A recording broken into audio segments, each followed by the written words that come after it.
안녕하세요. 저는 최근 남편을 떠나보내고 힘든 시간을 보내고 있는 여자입니다. 아픈 남편 병간호를 하면서 공허한 마음이 들고 기댈 곳 없을 때 가끔 이곳을 벗삼아 사연을 듣곤 했어요. 아무리 불러도 반응이 없는 아픈 남편과 함께 이곳에 올라오는 사연을 들으면 우리 남편도 기적적으로 건강해질 거라 믿고 열심히 팔이며 다리며 주물렀었는데 왠지 우리 남편이 여기 올라오는 제 사연을 듣는다면 하늘에서도 저를 위로해 줄 것 같아 여기에 사연을 제보하게 되었네요. 까마득히 옛날 지금으로부터 20년 전에 저는 남편을 처음 만났어요.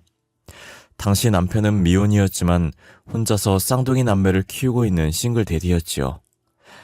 저와 남편의 첫 만남은 시장 안에 있던 한 정육점이었는데 남편은 정육점 사장님이었고 저는 그 정육점에 자주 가던 단골 손님이었어요. 제가 고기를 워낙 좋아해서 매일 퇴근길에 고기들을 종류별로 조금씩 사갔었거든요. 얼마나 단골 손님이었냐면 제가 멀리서 걸어만 와도 남편이 제가 자주 사가는 고기를 알고 있으니 알아서 미리 고기를 꺼내놓고 먹기 좋게 썰고 있었어요. 역시 오늘도 갈비살로 사가실 줄 알고 미리 잘라놨어요. 단골 손님이시라 제가 오늘도 좀 많이 넣어놨어요. 맛있게 드세요. 역시 사장님 센스가 짱이시네요. 사장님이 이렇게 많이 챙겨주셔서 다른 데는 절대 못 가겠어요. 참. 그렇게 칭찬해 주시니 기분이 좋네요. 내일 오시면 저희 가게 다른 부위도 조금 서비스로 넣어드릴게요. 남편은 무슨 일이 있어도 가게를 쉰 적이 없는 착실한 사람이었어요. 그래서인지 저는 언제나 정육점이 열려 있을 거라는 생각을 했고 항상 퇴근을 정육점으로 했어요. 그러다 다음 날도 평소처럼 퇴근하자마자 정육점으로 향했는데 문이 닫혀 있는 거예요. 한 번도 닫힌 적이 없던 정육점이라 사장님 몸이 편찮으신가 했어요. 하루도 빠짐없이 문을 여시는데 골병이 안 나는 게 이상하다는 생각을 했었어요. 다음 날 다시 정육점을 갔더니 문이 열려 있더라고요. 저는 사장님한테 괜히 무슨 일이라도 생겼나 궁금해서 물어보았죠. 사장님, 어제는 몸이 편찮으셨던 거예요? 문 닫은 걸 한 번도 본 적이 없는데 문 닫혀 있어서 놀랬어요. 무슨 일 있으셨던 건 아니죠? 어제 딸아이가 아파서 급하게 병원을 가느라 오후 장사를 못했어요. 안 그래도 손님 오실 것 같았는데 열어야 하나 고민했다가 딸이 너무 아파서. 아니에요. 저보다는 딸이 먼저죠. 사장님이 너무 젊어 보이셔서 결혼하셨는지 몰랐는데 딸까지 있으셨구나. 예, 어쩌다 보니 딸이랑 아들이 동시에 생겨버렸네요. 쌍둥이거든요. 그런데 손님은 매일 고기 드시면 질리지 않으세요? 매일은 아니라도 자주 먹으면 질리던데. 무슨 소리예요? 고기가 어떻게 질릴 수가 있어요?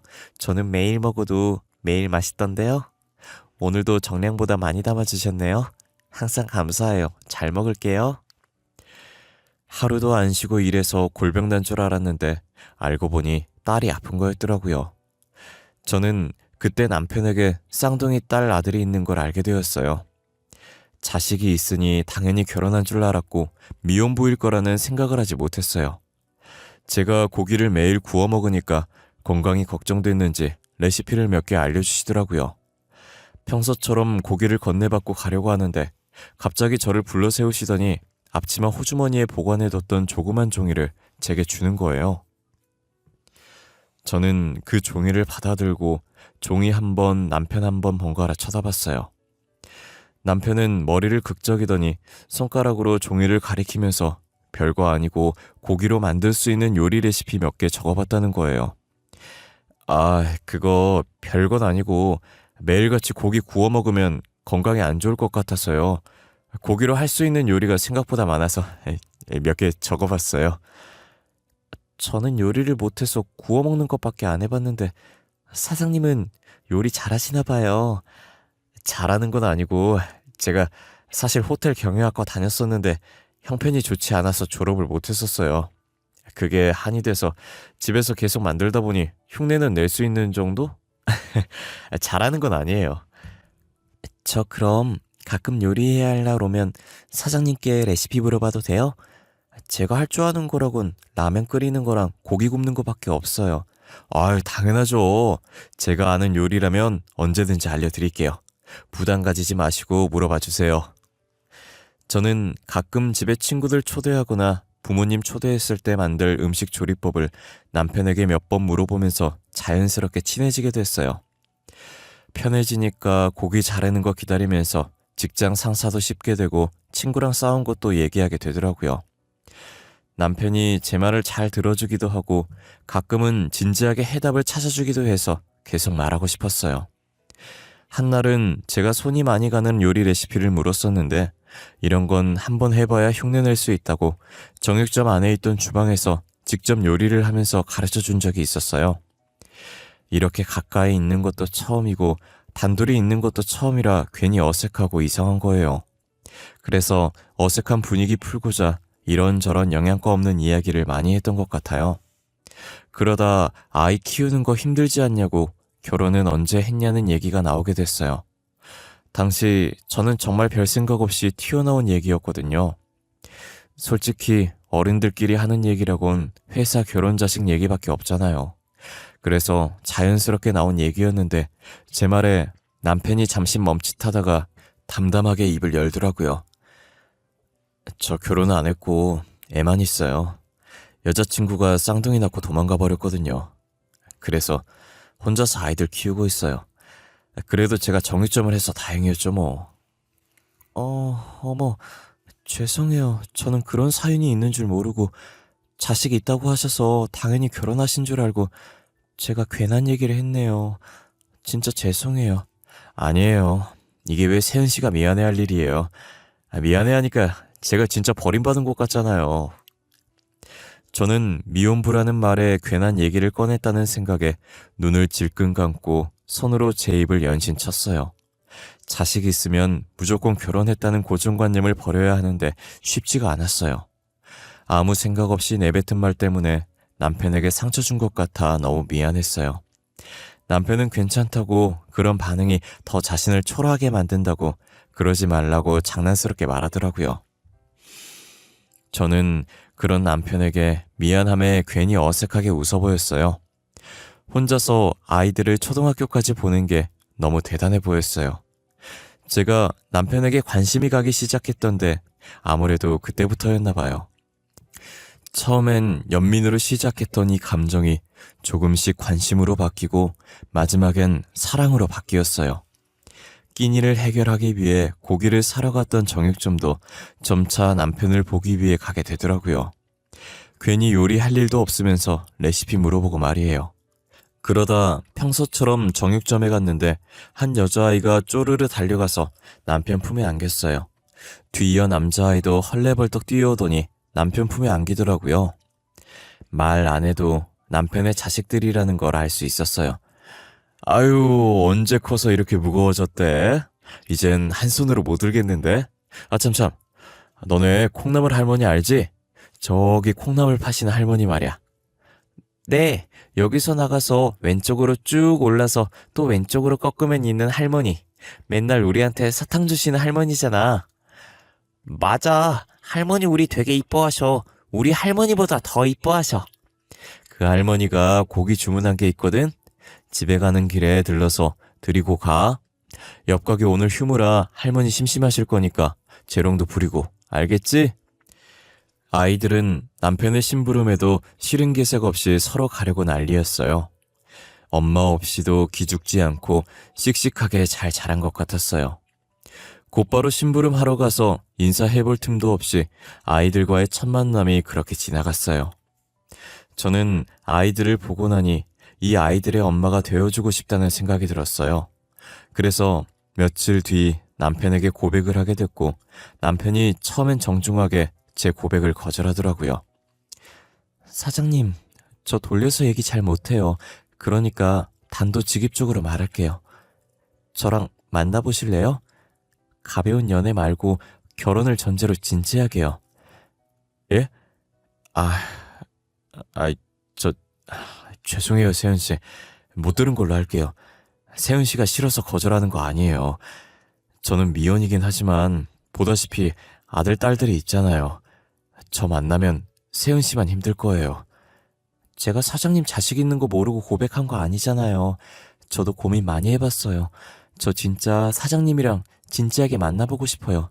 애들한테 엄마가 되어주고 싶어요. 세은 씨, 충분히 괜찮은 사람이에요. 저보다 훨씬 좋은 남자 만날 수 있는 분이라고요. 그런데 왜 고작 시장에서 정육점이나 하고 애까지 있는 저랑 만나려고 하시는 거예요? 사장님은 성실하시고 마음이 따뜻한 사람이에요. 사장님보다 조건 좋은 사람 만날 수 있겠죠. 하지만 사장님 같은 인성을 가진 사람은 어디에도 만날 수 없어요. 남편은 몇 번이나 제 고백을 거절하더라고요. 저는 10번 찍어 안 넘어가는 나무 없다고 굴하지 않고 고백을 했어요. 제가 4번째 고백했을 때 어쩔 수 없다는 듯 웃으면서 제 고백을 받아주더라고요. 저희는 2년 정도 연애를 하고 결혼까지 하게 되었어요. 결혼 후 남편은 정육점을 정리하고 국밥집을 차렸습니다. 저는 퇴사를 하고 전업주부가 되어 남편 뒷바라지도 하고 쌍둥이들을 키워나갔어요. 정육점을 리모델링해서 가게를 차린 거라 위치는 그대로였어요. 워낙 남편이 주변 상인들에게 잘했던지라 상인들은 꼭 저희 가게에 와서 밥을 먹었어요. 거기다 가끔 고기를 찾는 분들이 있어서 조그맣게 정육점 코너도 만들어놨고요. 그렇게 국밥집 겸 정육점은 자리를 잡아갔고 나중엔 근처에 더 큰 가게로 확장 이전할 수 있었어요. 가게가 잘 되어서 걱정 없이 살 것 같았던 저는 생각과 다르게 걱정이 점점 더 늘어났어요. 제 걱정의 주범은 바로 쌍둥이들이었어요. 저는 아이들과 친해지려고 노력을 많이 했는데 아이들은 좀처럼 제게 마음을 열지 않더라고요. 남편이 있을 때만 친한 척하고 남편이 없으면 나를 투명인간 취급을 했어요. 아빠 일하고 올 동안 엄마 말씀 잘 듣고 있어. 엄마 말 잘 듣고 있으면 올 때 치킨 사올게. 알았지? 아빠 없는 동안 엄마 힘들게 하면 아빠가 너네 혼낼 거야. 응, 우리 엄마 말 잘 들어. 그치 엄마? 우리 엄마 말 잘 듣잖아. 맞지. 우리 아들딸이 아빠보다 엄마 말 잘 듣지. 여보, 올 때 치킨 사와? 저번에도 사온다고 했다가 안 사와서 애들 얼마나 서운해했는데. 에휴, 알겠네요. 오늘은 꼭 사올게. 맞다. 오늘 저녁에 단체 손님이 있어서 조금 늦을 수도 있어. 애들 배고플 거니까 밥 간단하게 먹이고 기다리고 있어. 나 갔다 올게. 얘들아, 오늘 아빠 조금 늦으신다고 하니까 저녁 일찍 먹자. 알겠지? 그리고 놀았으면 치우라니까. 장난감 다 어질러져 있잖아. 실수로 밟고 넘어지면 어쩌려고 그래. 야, 무슨 소리 안 들리냐? 11월에도 모기가 있나? 왜 이리 앵앵거리지? 몰라. 알게 뭐야. 문구점에 게임기 새로 들어왔다던데. 그거 하러 가자. 아니면 근처에 생긴 PC방이나 갈까? 라면 먹으면서 게임하자. 아이들은 저를 엄마로 받아들이지 않았고 제가 무슨 말을 하든 없는 사람 취급했어요. 남편이 집을 나가면 아이들도 뒤따라서 밖으로 나돌았어요.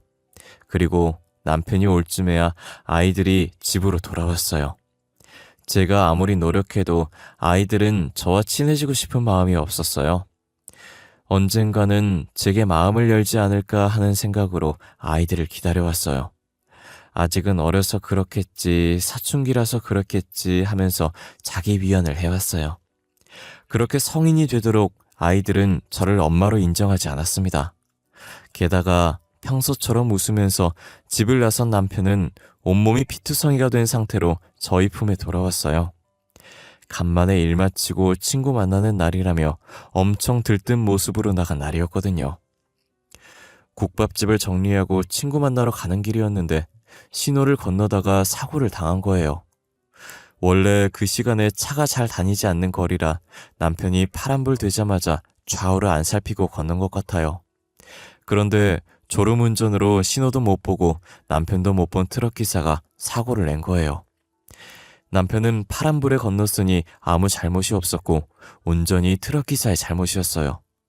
저희 남편은 누워서 정신을 못 차리고 있는데 트럭기사는 겨우 팔만 살짝 다친 상태로 합의 부탁한다고 저를 찾아왔지만 저는 합의해줄 마음 없다고 돌려보냈어요.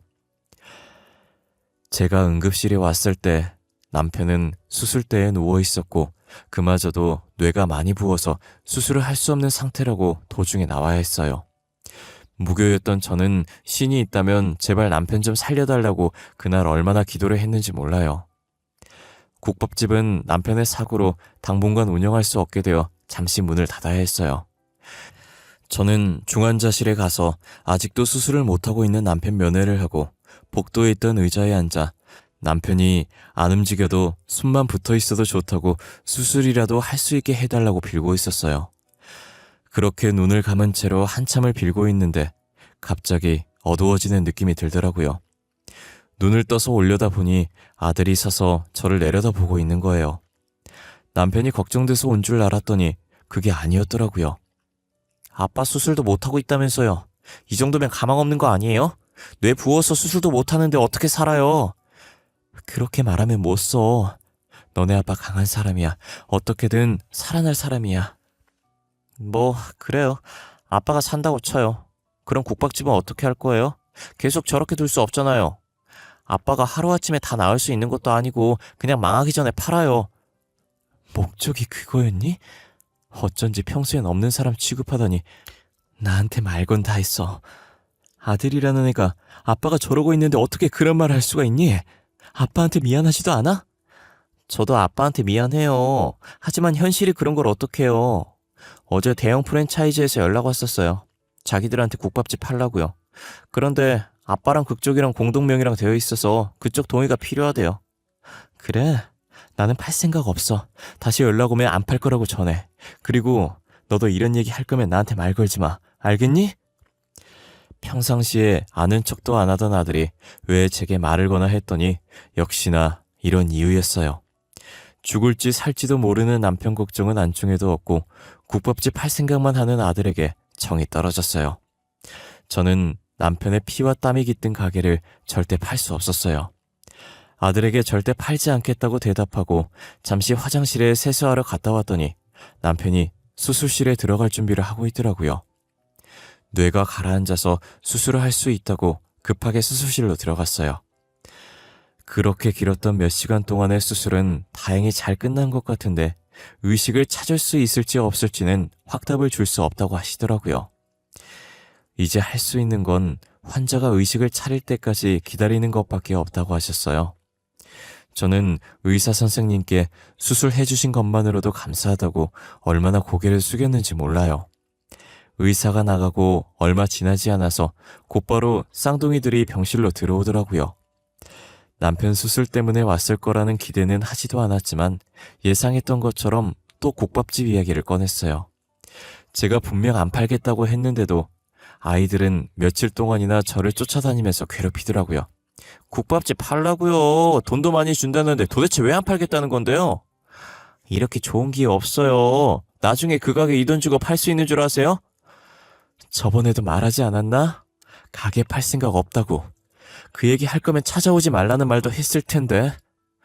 너네는 아버지가 일궈온 가게를 어떻게 그렇게 단번에 팔려고 할 수 있니? 나는 절대 못 팔아.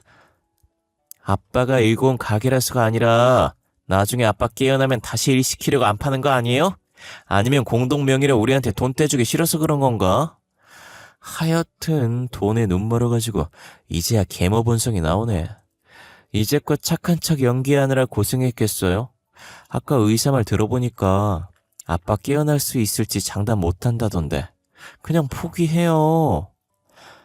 너네 그딴 식으로밖에 말 못해? 너네 아버지야. 너네 낳아주시고 이렇게 길러주신 아버지라고. 어떻게 너네가 아빠한테 이럴 수가 있어? 너희를 그렇게 키웠어? 어? 누가 낳아달라고 했나? 낳았으면 부모가 키우는 게 당연한 거지. 그게 뭐 대수라고. 가게 안 팔 거면 집에서 나가주세요, 아줌마. 아빠도 곧 돌아가실 것 같은데 더 이상 있을 이유 없지. 팔짱 끼고 건방지게 말하는 딸에게 뺨이라도 한 대 갈겨줄까 싶었지만 같은 사람 되는 꼴이라 주먹을 꽉 쥔 채로 이를 아득바득 갈면서 참았어요. 아들과 딸은 집 나가는 걸로 알고 있겠다면서 비웃으면서 병실을 나가더라고요. 어떻게 남편 밑에서 저렇게 클 수 있는지 제 머리론 이해할 수가 없었어요. 저는 집에 들어가지 않았고 병원에서 남편 침대 밑에 있는 보조 침대를 꺼내서 자거나 병원 근처에 있는 모텔에서 자기 일쑤였어요. 그렇게 언제 깨어날지도 모르는 남편을 붙잡고 열심히 간호했어요. 남편의 팔, 다리를 주물러주면 혈액순환이 잘 되지 않을까, 그러면 회복이 빠르지 않을까 하면서 조금만 버티면 남편이 깨어날 수 있을 것 같은 희망을 안고 하루하루를 보냈어요. 한동안 아들과 딸이 코빼기도 안 보여서 앞으로도 안 올 거라고 생각하고 긴장을 풀고 있었는데, 긴장을 풀자마자 아들과 딸이 병실로 들어오더라고요. 아이고, 재산 한 푼이라도 더 받으려고 용 쓰시나 봐요. 이런다고 아빠가 일어날 것 같아요? 그냥 포기하세요. 제가 볼 땐 아빠 못 일어나요. 야, 안 그러냐? 내 말이 틀려? 그러게. 왜 사서 고생하고 그러실까? 그냥 가게 팔고 편하게 살면 되는 거 아닌가?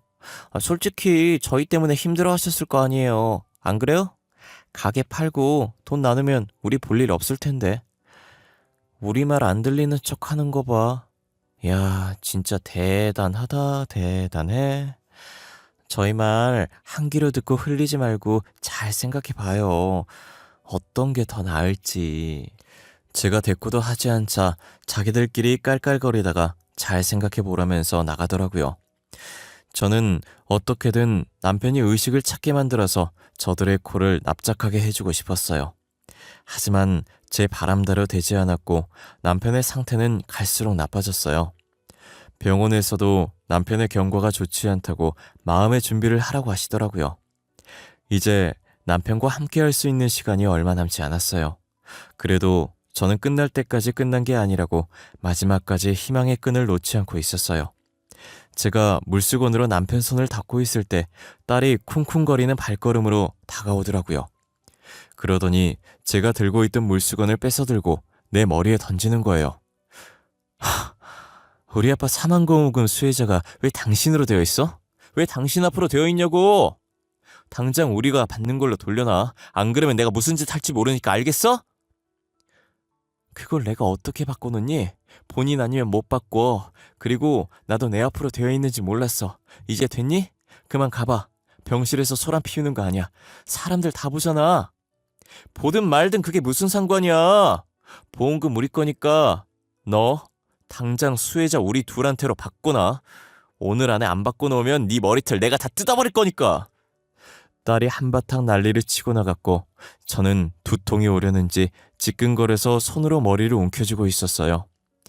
물이라도 마시려고 일어났다가 그만 쓰러져서 의식을 잃었어요. 깨어나 보니 밝았던 창 밖에 어두워져 있었고 제가 링게를 맞으면서 침대 위에 누워 있었더라고요. 병간호하면서 잠을 제대로 못 자서 과로에다 스트레스로 쓰러진 거예요. 의사는 제 상태를 말하면서 머뭇거리더니 남편이 제가 쓰러진 사이 사망했다고 하더라고요. 저는 그 말을 듣자마자 꽂고 있던 링게를 빼고 남편 장례식장으로 향했어요. 장례식장에 도착하니 쌍둥이들은 남편 영정사진 앞에서 대성통곡을 하면서 연기를 하고 있더라고요. 그러더니 저를 발견하고는 방석을 집어던지면서 소리 지르는 거예요. 우리 아빠 죽인 살인자! 당신이 우리 아빠 죽였어. 여기가 어디라고 와? 당장 나가. 안 나가? 염치가 있으면 여기 오면 안 되는 거 아니야? 우리 아빠 돈 노리고 결혼한 거면서 여기가 어디라고 온 거야?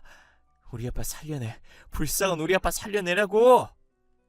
아들과 딸의 울부짖음에 안에 있던 조문객은 저를 보며 수근거렸어요. 저는 그러거나 말거나 신경 쓰지 않았고 제 앞에 떨어진 방석을 들고 가 원래 위치에 뒀어요. 그리고 상복을 갈아입은 뒤 조문객을 받았고 남편의 장례식을 끝까지 지켰어요. 저는 남편의 장례식을 정리하고 남편의 사망보험금을 수령받았는데 이런 일이 있을 거라는 걸 알았던 사람 마냥 보험을 많이 들어놓은 거예요. 자그마치 10억가량의 사망보험금을 갖게 되었습니다. 저는 이 돈을 쓸 수 없었고 무슨 일이 있어도 건드리지 않으려고 다른 통장에 넣어뒀어요. 딸은 돈 냄새를 맡고 병원에서 남편 짐 정리하고 있는 저를 찾아왔더라고요. 장례식장에서 눈물 연기하던 딸은 온데간데 없었고 팔짱을 끼고 저를 쳐다보더라고요. 돈 받았죠? 왜? 아빠 사망보험금 말이에요. 얼마 받았어요? 억 정도는 받았으려나? 제가 사망보험금 다 달라고는 안 할게요. 대신 남자친구랑 같이 살게 전세금만 보태주세요. 너는 나한테 돈을 맡겨놨니? 그리고 그게 네 돈이야? 나 너한테 줄 돈 없어. 그게 아줌마 돈도 아니지 않나? 우리 아빠 돈이 내 돈이지. 안 그래요? 그리고 나한테 줄 돈이 왜 없어요? 사망보험금 받았을 텐데 내가 수령일자 확인도 안 했을까 봐요? 몇 번 말해도 내 대답은 똑같아. 너한테 줄 돈 없어. 그러니까 앞으로 나 찾아오지 마. 어차피 엄마라고 인정해준 적도 없으니 지금처럼 남남으로 지내면 되겠네. 안 그래? 진짜 이럴 거예요? 그럼 부조금이라도 주세요. 조문객 많던데. 부조금 많이 들어왔을 거 아니에요? 저는 말로 해선 안 통할 것 같다는 생각에 더 이상 대꾸하지 않았고 딸은 자신의 뜻대로 되지 않자 침대를 발로 차고 병실을 나가더라고요. 딸이 나가고 남편의 유품들을 마저 정리하고 집으로 향했어요. 남편이 병원에 있는 동안 집에 간 적이 없는지라 이 3주 만에 집에 가는 것이었어요. 집에 도착하니 문 앞에 가방 2개가 있더라고요. 비밀번호를 입력하니 계속 틀린 번호라고 하는 거예요. 다시 한번 누르려고 손을 올렸는데 갑자기 아들 목소리가 들리더라고요. 들어오실 필요 없어요. 지우한테 돈 안 주겠다고 하셨다면서요? 끝까지 일해야겠어요? 그럼 저도 유치하게 할게요. 거기 앞에 있는 짐 들고 가세요.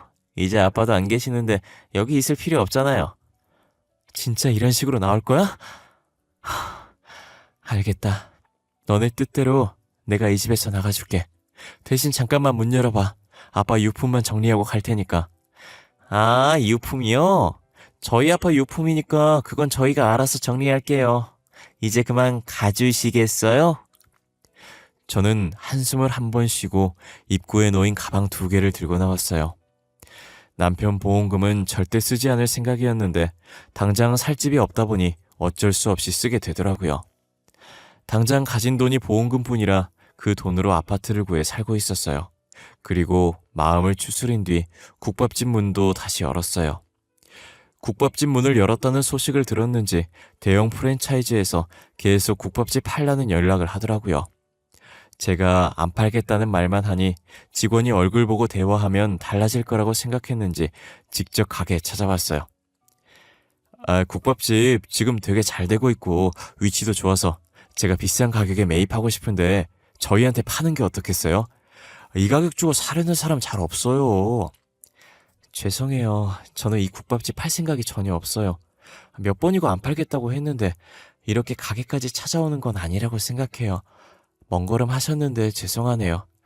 아유, 아니에요. 제가 더 죄송하죠. 정말 탐나는 위치의 가게라 저희 욕심만 생각했네요. 제 행동과 말이 무례했다면 정말 죄송합니다. 정중하게 직원을 돌려보냈고 저는 남편 뒤를 이어 가게를 열심히 운영했어요.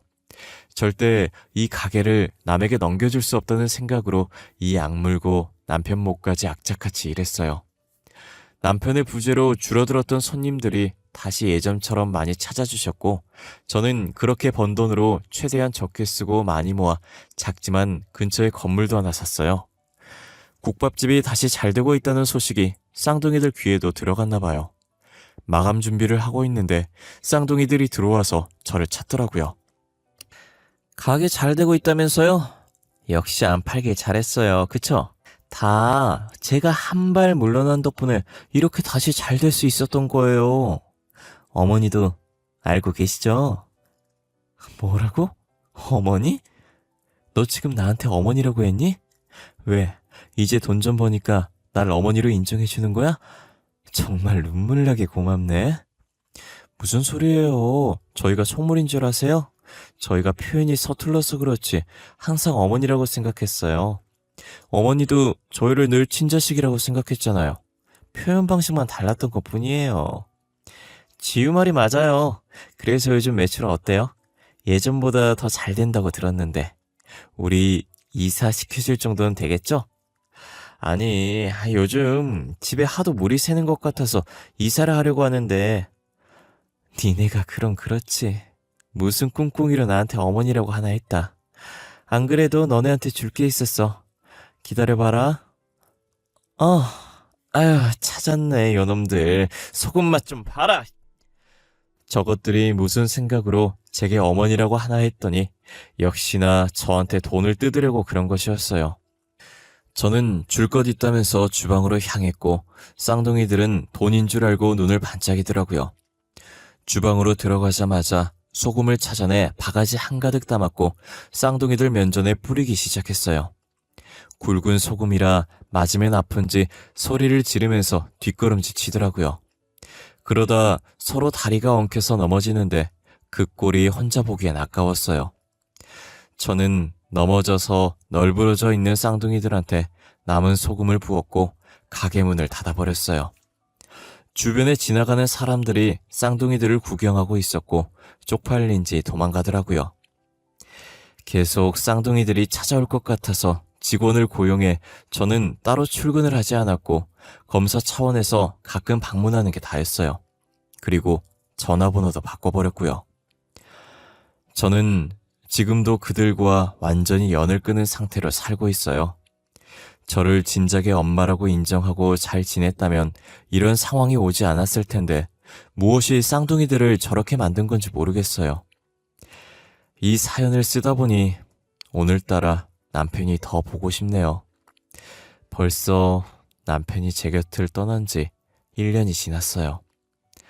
저를 두고 먼저 떠난 남편이 너무 밉지만 언젠가 다시 만날 날만 기다리며 여전히 그리워하고 있어요. 나중에 남편을 만나게 되면 남편이 잘 살았다고 그동안 수고했다고 해줬으면 좋겠어요.